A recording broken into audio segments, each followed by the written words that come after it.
Good evening, everyone. Thanks for coming. We're just going to give another minute just to make sure everybody's in before we get started, okay?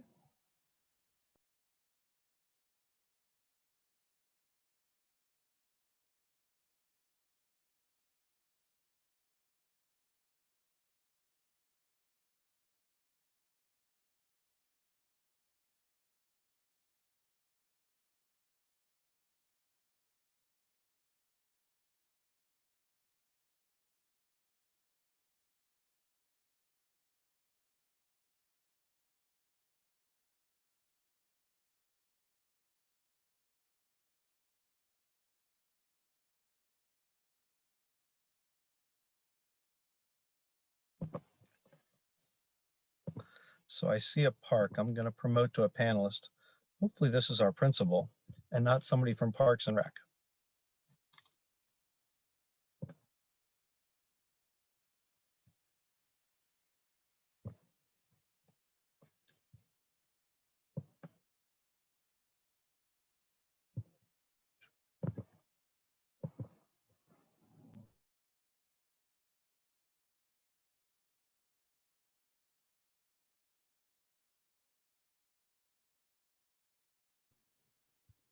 Thank you, Dan.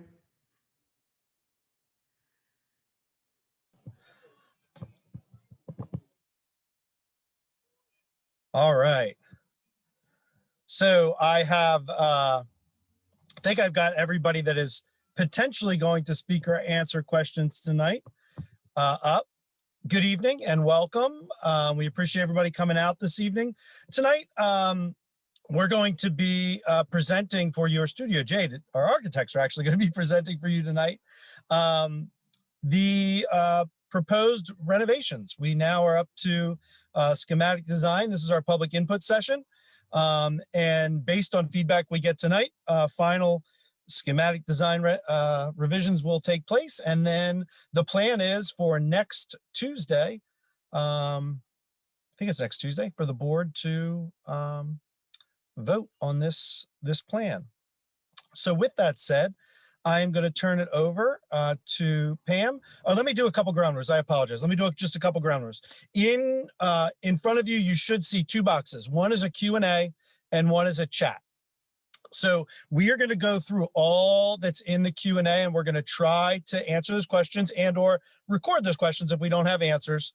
So if you could use the Q&A, that helps us because it makes it really easy for us to track what we have and what we haven't done. And if it was set up correctly, which I think it was, the Q&A will show for everybody. So you can also see any questions other people may have asked so that we don't repeat the questions, but you also can do what's called promote the question. So if that's the question you had also, you click on the promote button and it rises to the top of the ones we're trying to answer. So the ones that are promoted the most are the ones we'll more probably get to if lots and lots of questions. Now, we only have 13 people on so far tonight, and we were able to get to pretty much every question with like 400 or 500 on last week. So I'm hoping we'll get to everybody's questions tonight. But just so you know, that's how it works. Go into the Q&A, put in your question. If your question is already there, just promote it.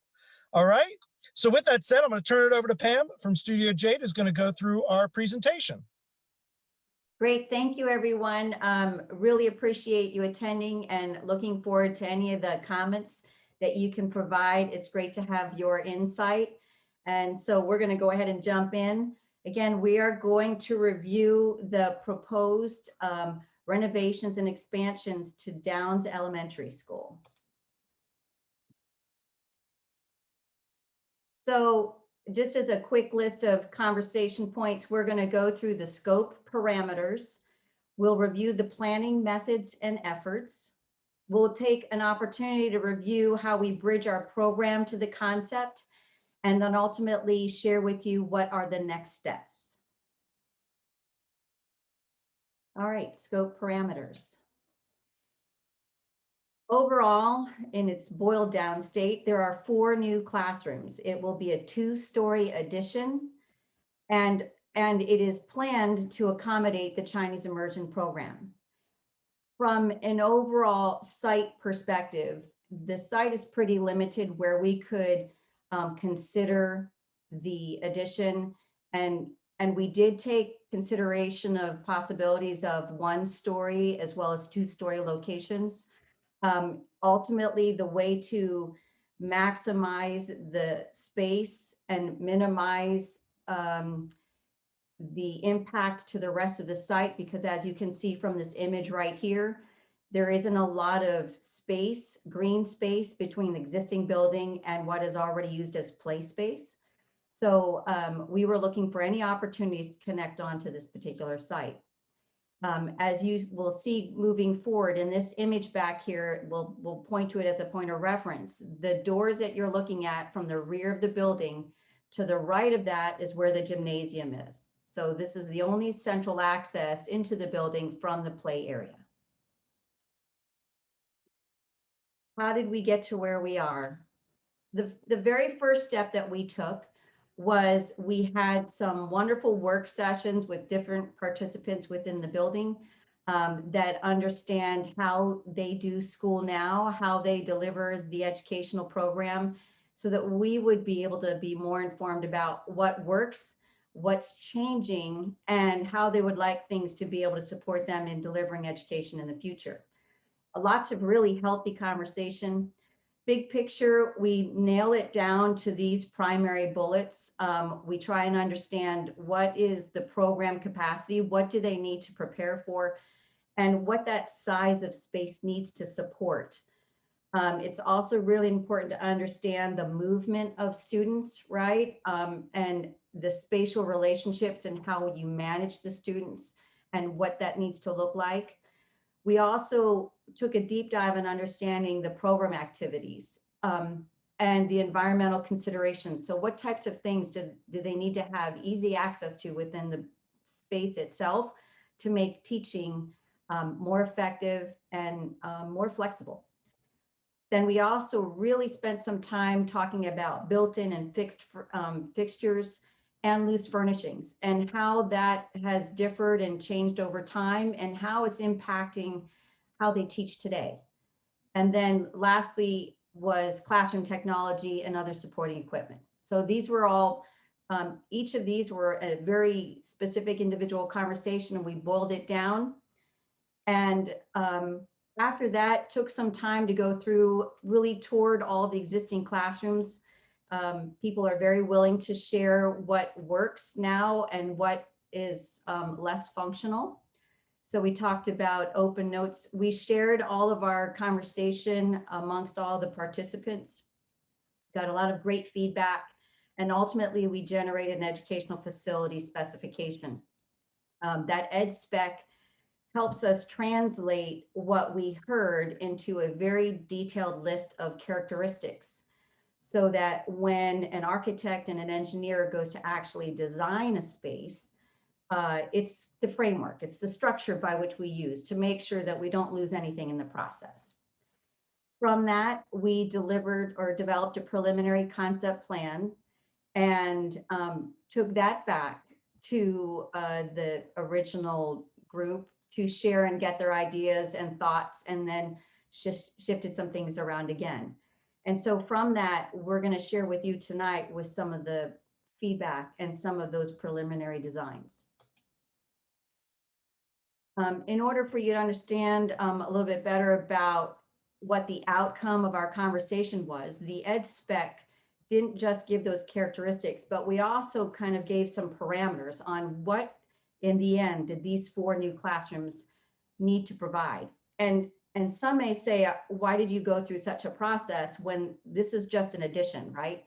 Well, you only get the money one time. And so you really want to make sure you do it right. And you don't want to make any assumptions that how a classroom is currently configured in the rest of the building is the way it wants to be configured today. So we literally went through all these individual steps to try and understand that. And in the end, these are kind of the drivers that we would say that wants to be the end result, to create a comfortable, well-lit acoustical space for small and large groups, to provide a flexible space that accommodates a variety of learning activities, and ultimately a space that inspires students to become critical thinkers, problem solvers, and lifelong learners. So that's the goal. And we're excited to step into the next steps on this classroom edition. So what does it look like? This base image will help us kind of share with you what the conversation was about how the space wanted to be developed. So in the upper right-hand corner up here, this is just a sketched drawing of where the potential addition would happen. So behind this is the gymnasium, and there would be a new exit that would come out from where that current connection into the gymnasium is. And there would be a ramp and an exit that would now come out onto the play area.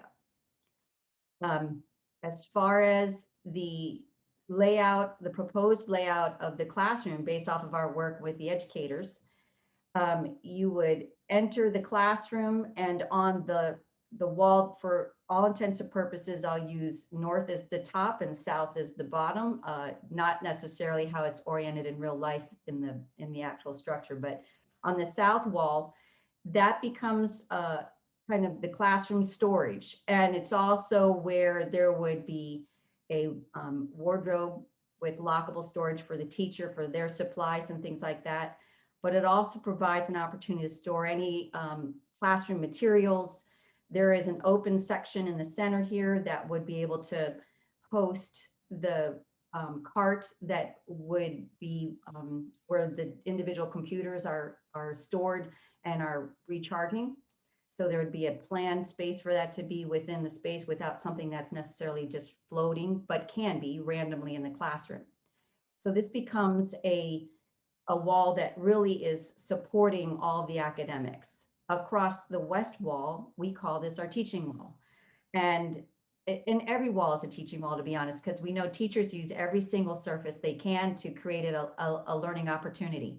But this would be a focus wall where there is a large amount of whiteboards. This is where any of the technology would be focused on for classroom participation, and then also display space.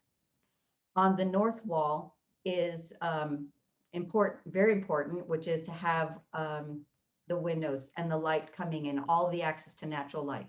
And the north wall is what you're seeing here on this side, okay, on that face of the building that faces out towards the large field. Into this nook on the northeast corner is where we have cubbies and storage. And I have some renderings to show you to describe that a little bit better and give you a better understanding of that. But ultimately, there was a lot of conversation about making sure there was a way to have storage for individual students that was flexible enough to, one, provide potentially a seat for the little people to sit on if they were changing shoes or doing something there, but also a space above it that would be usable by the teacher for either displays or potentially as a charging area if they had an activity where they could put their little devices up top on there and they could be plugged in and charged. But innately, and even more importantly, they wanted to be able to have a space that wasn't just singular focused in that it was storage. It wanted to be able to be a pull-out space. So in this design, it created a nice area where we could still have, in an active classroom, a space that could have a table with some chairs in here where there could be some pull-out and one-on-one or small group happening right within this space. And I think you'll understand a little bit better in a moment when we look at some renderings. But that provides a nice little nook. As you go down further on the east wall, a lot of discussion underlined about the importance of having a bathroom accessible from within the classroom space itself. And although it is not predetermined on what grades are in these classrooms, that is something that the principal handles every year based off of the number of students she has in every grade. The right thing to do was to make sure that we had a toilet in there. It's absolutely necessary for the lower grades. But in addition to that, to support it, especially we have a wet wall over here, and this wet area provided a dedicated sink outside of the bathroom. So when you're talking about anywhere from 25 to up to 30 students, having the ability to have a designated wet area, but also knowing that you could potentially have kids washing hands in the bathroom and or out on the counter, just helps save time and increases teaching time. But it also makes it much more manageable. So overall, for the classroom, it gave us the ability to try and open up that space. And in the bottom right-hand corner here, you see a sketch that was looking from this northwest corner towards the door, but I'm going to go to some renderings to give you a better perspective on that. So in this image, and all of these, we intentionally make these black and or shades of gray, so to speak, because it helps people focus on the functional aspects of the space, and really look at what are the tweaks that need to be made to support it. So from this view, you're basically looking from the door where you'd enter the space. And as I referred to, this would be that teaching wall, lots of whiteboard space that's magnetic, that also has a nice large tackable surface above it. That gives the teachers maximum amount of space to be able to do teaching, hang things, post and all that other stuff without damaging walls and other things like that. In this corner over here, you'll see just the corner footprint of what would be a teaching station. So a lot of people always picture that old like 600-pound metal desk, but that teacher's desk is also evolving and becoming a lot more user-friendly and flexible for teaching. And so you'll see another picture of that as a recommended piece of furniture in there. I'll point out to you across this window wall, what you don't see is you don't see a line of built-in cabinets across that face wall. And the reason is because those cabinets, once they're fixed, they never come off. And one of the things that we have seen that's really transformed classroom space, and recognizing that the 12 or 14 inches that would take up is very valuable space. So it is the plan here that those bookshelves or shelving units would actually be individual mobile units that would have magnetic writable end caps. And when a space wants to be transformed to learning centers, the bookshelves and or storage areas become dividers on wheels. So the students become part of helping shifting the space from one particular activity to another. The other thing it helps open for is this has an extended shelf, window shelf, because there is a lot of science that happens on those windowsills. So when we remove the unit fence and storage that goes across there, we need to make sure we're provided for that. So that was intentional, and it's a welcome change in the classroom. This is a look from the current position of the teacher's desk, which we also propose to be something on wheels, because as the students' workstations have the ability to be mobile, so should the teacher's workstation.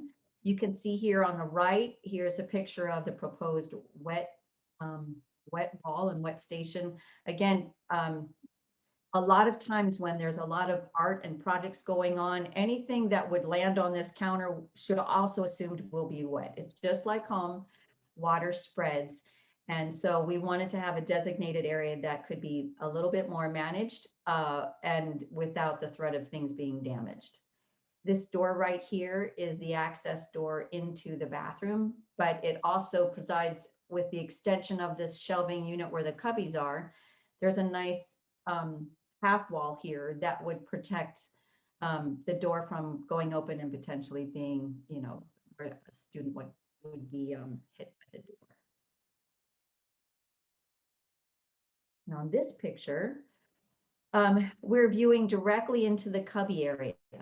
And we had the most amount of fun talking about this space and the most amount of tweaking. So it's important to recognize in these cubbies, This shelf here does serve dual purpose. It's not just for stacking and storing, but also becomes a built-in seat for little people to sit on and put shoes on.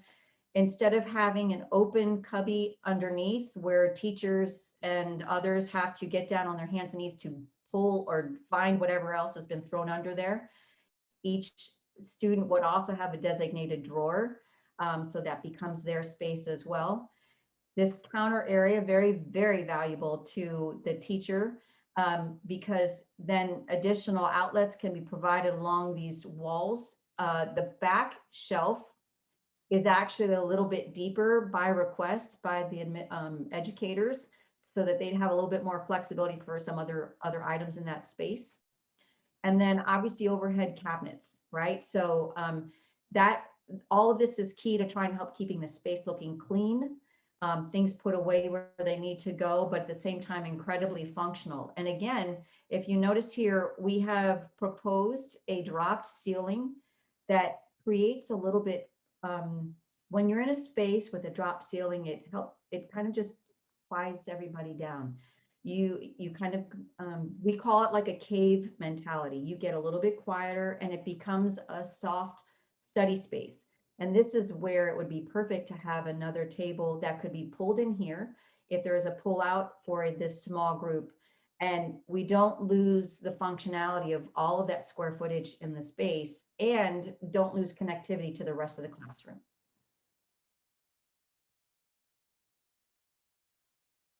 And this is a look from the opposite corner, from the window wall. And you can see on the right a different type of style of desk and workstation for the teacher, with a full height wardrobe with lockable storage behind them for all of their dedicated files and supplies. Here's that mobile cart that would hold the computers and be a recharging station, which will be tremendous. We did talk a lot about the very specific type of storage needed and the amount of it. So this is representative of what was shared by the teachers. There again is your wet wall, your bathroom, and the entrance into your cubby space. So we were hoping that this would help provide a better understanding of how the space, we looked at each one of those features that was requested, that was documented in the ed spec. And this current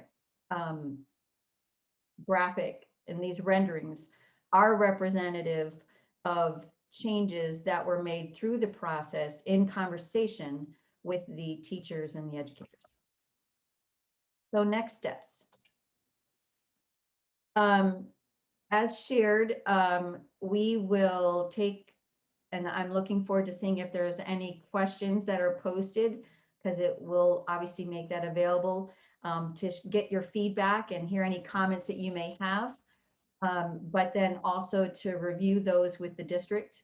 And based off of your insight and our combined conversation, we will go back and finalize our schematic design documents, and then they will be issued to the board next week. And I do believe that the school board meeting has, due to graduation, was pushed back 1 week, I believe, to the 15th. I don't remember that exact date, but it's either the 14th or the 15th. You're correct. So I hope I didn't make your heart race too much. No, I was prepared. And then the next step after that in the design process, we have schematic design, and then we do design development. And then we will go ahead and after that, we will finalize our construction documents. But that is the approval process that we go through, which is why this is so very important, as schematic designs kind of lock us in on the concept, so we can start developing the mechanical, electrical, plumbing, and other supporting structural documentation to end up with an addition that is as proposed. So with that said, that is our presentation, and I will turn it back to you. So I'll facilitate the questions. I won't have all of the answers, but I have a team here that'll have some answers. The first one I'm going to take, and that was a potential future need for social distancing taken into account? So when this project was put together and we went to referendum, there was no such thing as social distancing. I don't think the phrase had been coined yet. This is all well before the pandemic. Unfortunately, square footage and things like that are dictated by the state. So this is a typical standard classroom. It will be very similar to size of any other Downs classroom. And you won't see any projects that even potentially take that into account for many, many years. Now, with that said, there were some design items that were discussed, like making sure that we don't put in fixed cabinetry that takes flexibility out of the space, that was discussed, which all is absolutely in the vein of social distancing, but we can't make the classroom any bigger than what we went out to do a number of years ago.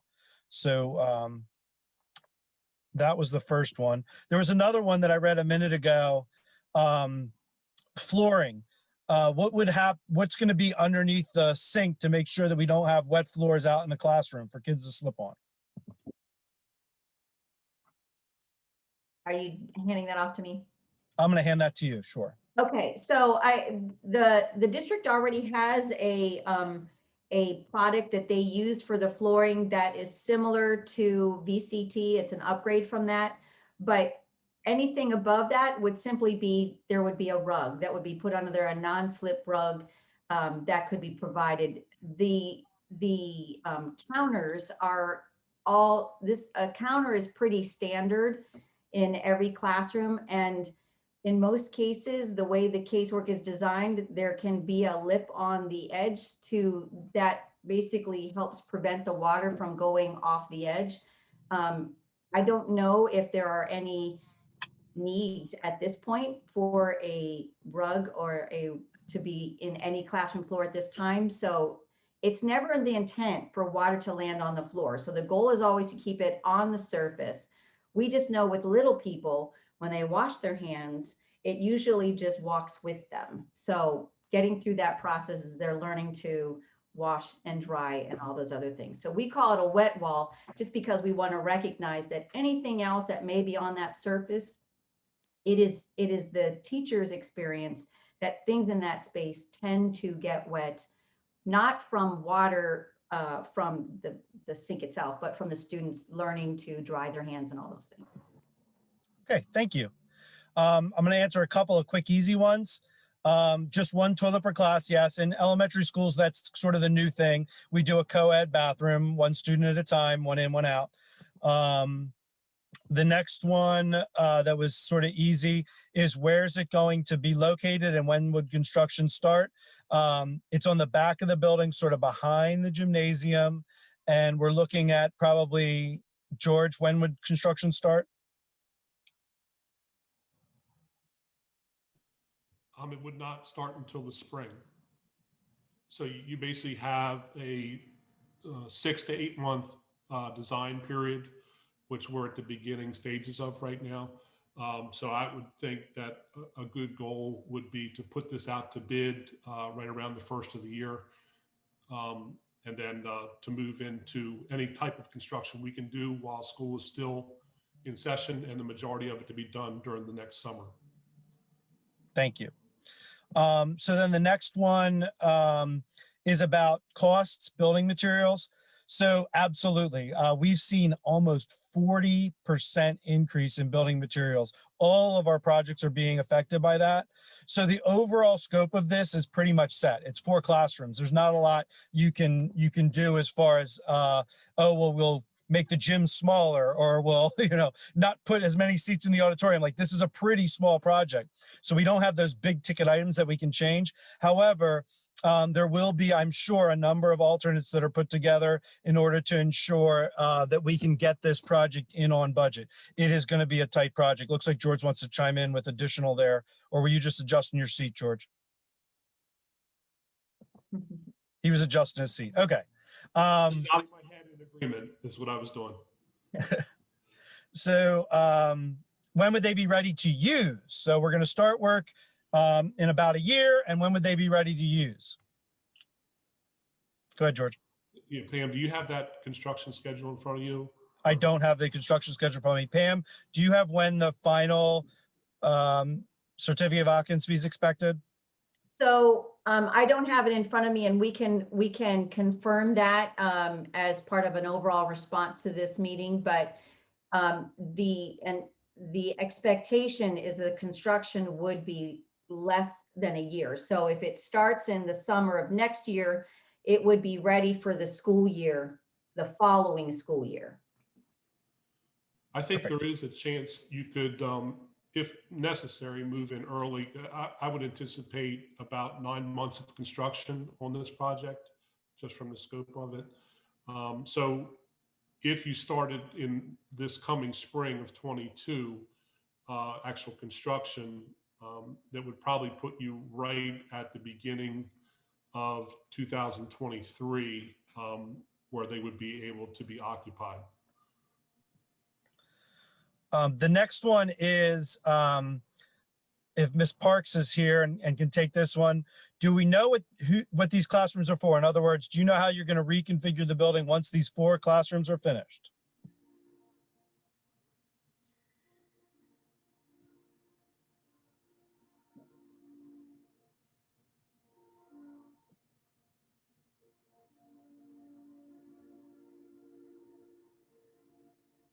Dan, you're muted right now.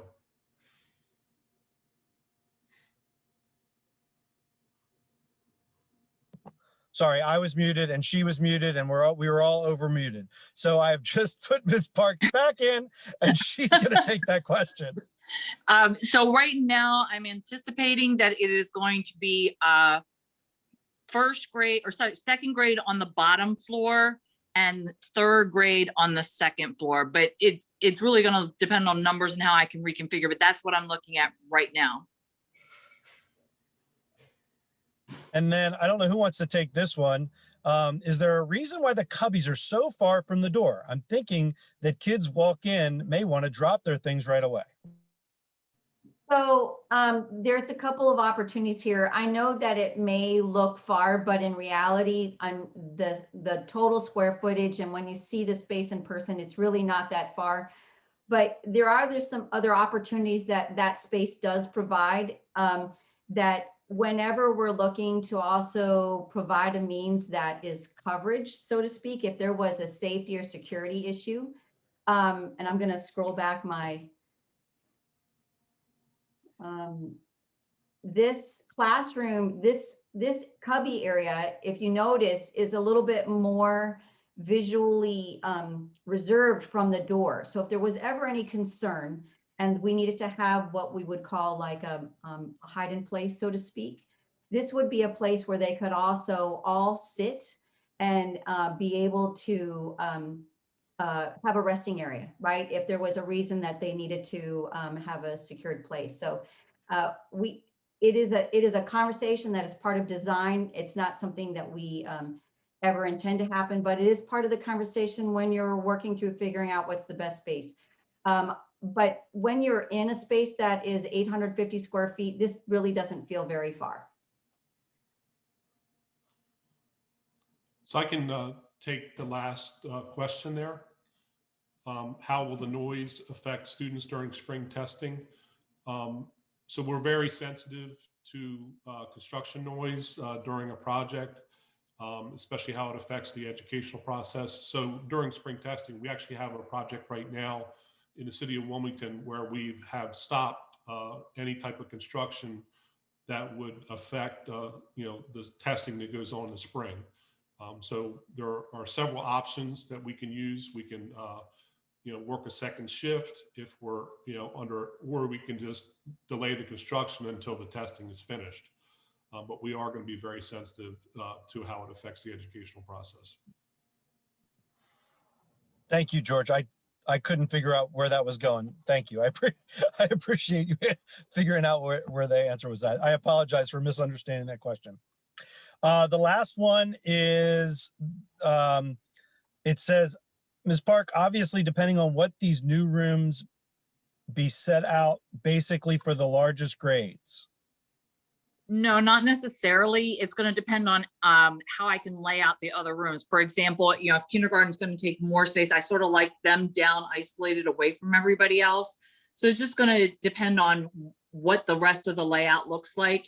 But that's why I'm anticipating second on the bottom, third on the top. Excellent.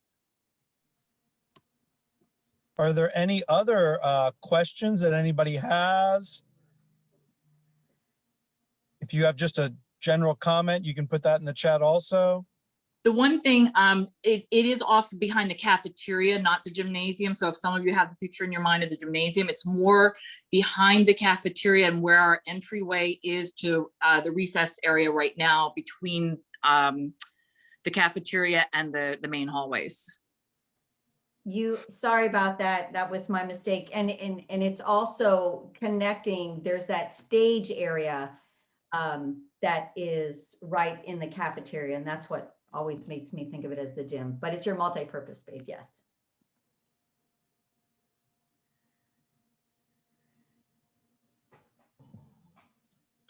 All right. Well, we had a really good turnout. Thank you for everybody that came. Thank you for your feedback.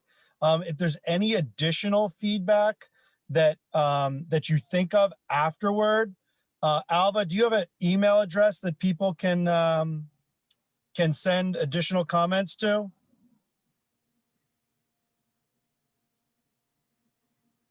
You're on mute. There you go. Sorry, hi. I can add my email address, or we can direct them to our website where we have info@christina.com is always easy. info@christina.com. Can you put that in the chat? That was what I just couldn't remember if it was what the whole thing was. info@christina.com. Yep, I'll put that there. All right. Well, again, thank you very, very much, everybody, for coming out. We really appreciate it. Again, if you have any feedback that we missed today, send it to info@christina.k12.de.us, which will be in the chat. And we appreciate. Thank you for the presentation, and thank you for all your questions and participation. And we look forward to seeing this thing come out of the ground. I know construction takes a long time, and you know, we passed a referendum a year ago now, and you know, we're just getting there. It does take a lot of time, but when we're finally through it, we're going to have a great space for our kids. So thank you for everything. Great. Thank you, everyone. Have a great night.